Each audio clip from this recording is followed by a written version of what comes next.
बिहार में जो पढ़ने वाले लड़के हैं, गरीब लड़के हैं, मेधावी लड़के हैं, क्या वो टीचर नहीं बने? नीतीश जी, आपकी जो सोच है उस पर मुझे कोई आपत्ति नहीं, लेकिन हमेशा से बिहारियों को गाली, लात मुक्का, कभी मणिपुर में, कभी नॉर्थ में, कभी साउथ में, कभी कहीं पर, और हम बाहर जाते हैं तो मजदूरी के लायक भी नहीं रहते हैं। हम बाहर जाते हैं तो हमको एग्जामिनेशन में भी पीटा जाता है। देश में बिहार के जो 14.5 करोड़ लोग हैं, वह दुनिया में सबसे ज्यादा गरीब है, सबसे ज्यादा बेरोजगार है, सबसे ज्यादा अशिक्षित है, सबसे ज्यादा इकोनॉमिकल उनका जो पर कैपिटा इनकम है वो सबसे नीचे है। क्योंकि भारत सरकार जब से बिहार का बंटवारा हुआ तब से बिहार के साथ सौतेलेपन का व्यवहार लगातार होता रहा। एक तो बंटवारा ही गलत था और हम बंटवारे के पक्ष में नहीं थे। हमारी पूरी ताकत खत्म कर, अच्छे एयरपोर्ट होने के बावजूद, भागलपुर में एयरपोर्ट है, औकात है तो अमित शाह जी और बीजेपी के नेता खोल के दिखा दे।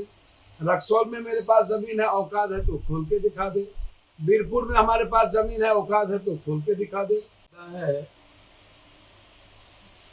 सरकार हमारी है और सरकार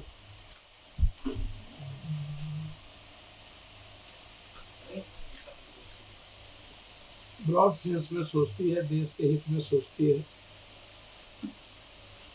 देश और दुनिया एक ही परिवार में सिमटा हुआ है, लेकिन यह बात सरकार को सोचनी चाहिए कि जिस तरह विशेष राज्य और विशेष पैकेज की बात करते हैं या स्पेशल स्टेटस की बात करते हैं, उस तरह देश में बिहार के जो 14.5 करोड़ लोग हैं, वह दुनिया में सबसे ज्यादा गरीब है, सबसे ज्यादा बेरोजगार है, सबसे ज्यादा अशिक्षित है, सबसे ज्यादा इकोनॉमिकल उनका जो पर कैपिटा इनकम है वो सबसे नीचे है। क्योंकि भारत सरकार जब से बिहार का बंटवारा हुआ तब से बिहार के साथ सौतेलेपन का व्यवहार लगातार होता रहा। एक तो बंटवारा ही गलत था और हम बंटवारे के पक्ष में नहीं थे। हमारी पूरी ताकत खत्म कर दी। हमारे पास अपना संसाधन जो है, तनख्वाह के अलावे और कुछ डेवलपमेंट के अलावे हमारे पास ना तो किसी नए फैक्ट्री को लगाने की ताकत है, ना तो हम बंद पड़े फैक्ट्री का पुनरुद्धार कर सकते हैं, ना ही हम लघु और कुटीर उद्योग लगा सकते हैं। जो हालात है वो बिहार के आर्थिक शैक्षणिक रूप से अच्छे नहीं है। बाढ़ से हम परेशान हैं। बाढ़ हमारी आर्थिक कमर को तोड़ चुकी है। मगध में सुखाड़ की स्थिति से हमारी कमर तोड़ चुकी है। पहले ही बिहार की जनता पर इतने टैक्सेस हैं जिसका हमारे पर पैसा भी भारत सरकार नहीं देती है।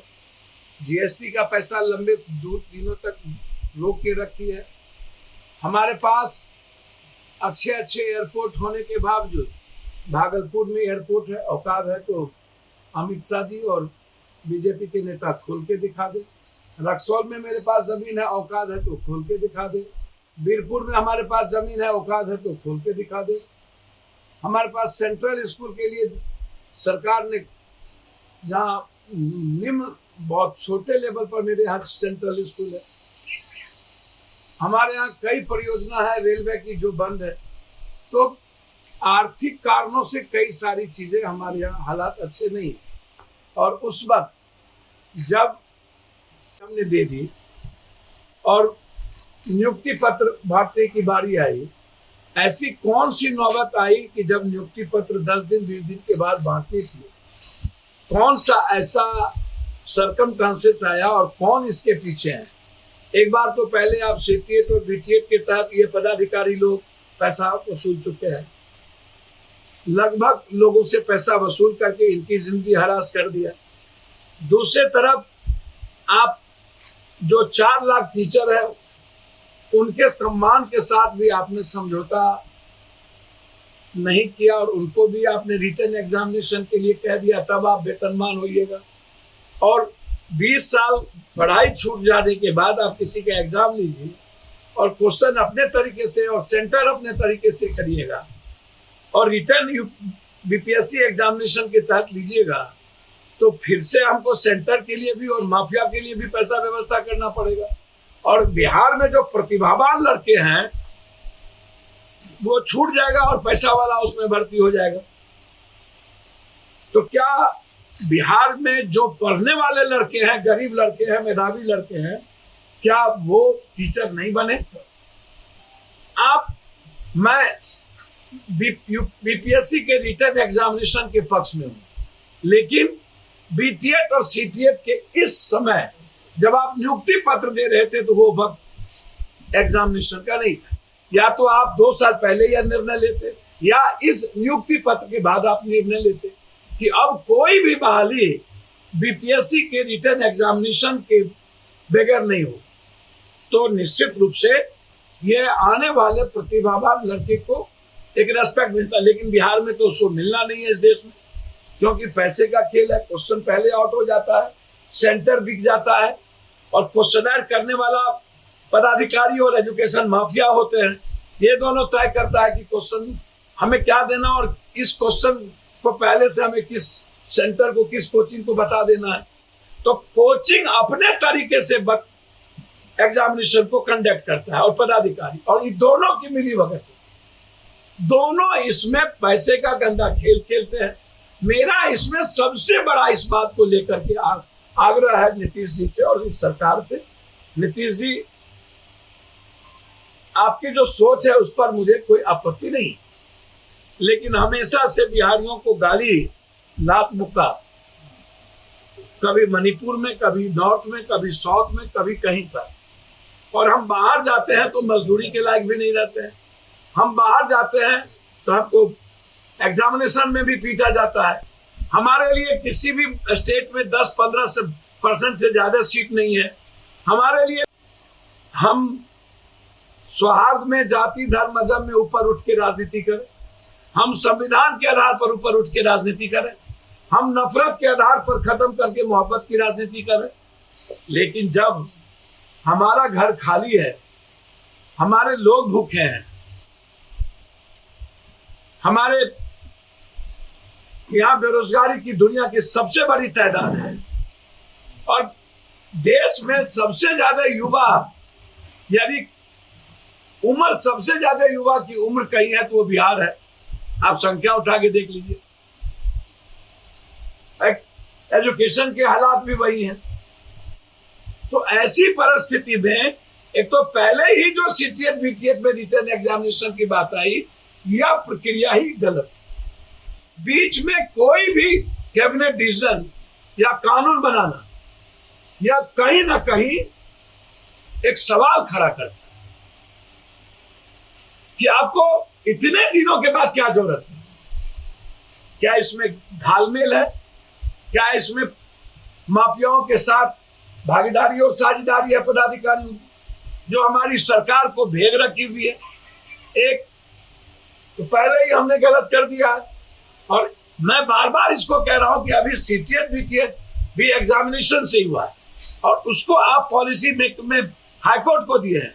तो अभी ना तो उनके एग्जामिनेशन लेने की कोई नीड्स थी जिसको आप 10-20 सालों से कटा रहे हैं, और न ही नए 4 सालों के बाद आप लगातार जिसको आप सीटीएट बीटीएट में ला करके आज देंगे आज देंगे आज देंगे, अब नई पॉलिसी ले आए। तो ये तंग करने के अलावा दूसरा क्या रास्ता?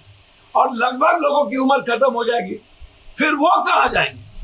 एक तो ये सबसे इंपॉर्टेंट था। बिहार की प्रतिभा का लोहा दुनिया मानती है। नहीं, आर्यभट्ट नहीं, नालंदा, विक्रमशिला, अभी आईटी और आईएम, भले ही हम गरीब हैं, भले ही सब कुछ है संख्या, लेकिन जब टॉप की बात करेंगे देखेंगे तो अभी भी कम ही संख्या में हम नंबर 1 होते हैं। तो इसीलिए यह कहना कि साइंस और मैथ में के कारण ऐसा निर्णय लिया गया है, तो ये तो भाई मेरे ख्याल से ये स्वीकार नहीं। तीसरी चीज, मैं इस पक्ष में हूं कि आप किसी भी परिस्थिति में 90% नौकरी, हर नौकरी में हमें बिहार का अधिकार चाहिए, बिहार के बच्चे चाहिए, बिहार के खून चाहिए। इसमें कोई समझौता हम और हमारी पार्टी नहीं करेगी। हम आप 10% बाहरी को 5% दे दीजिए, बाहरी नहीं कहेंगे, वो भी हिंदुस्तान के लोग।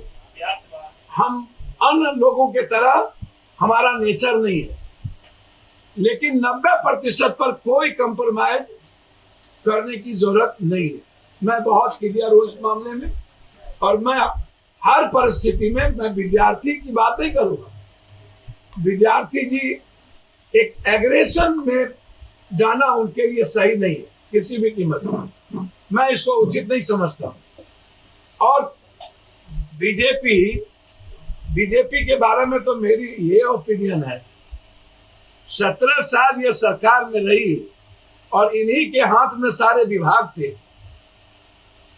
और वो नौकरी का 10 साल पूछेंगे तो 10 साल नौकरी से बेहतर है 1 साल भी अभी इस सरकार को नहीं हुई।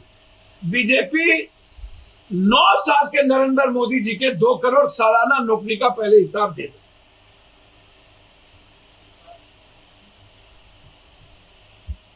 85,000 लाख हजार करोड़ रुपया आरबीआई के जो छपे वो आरबीआई बैंक में नहीं गए, उसका जवाब दे दो।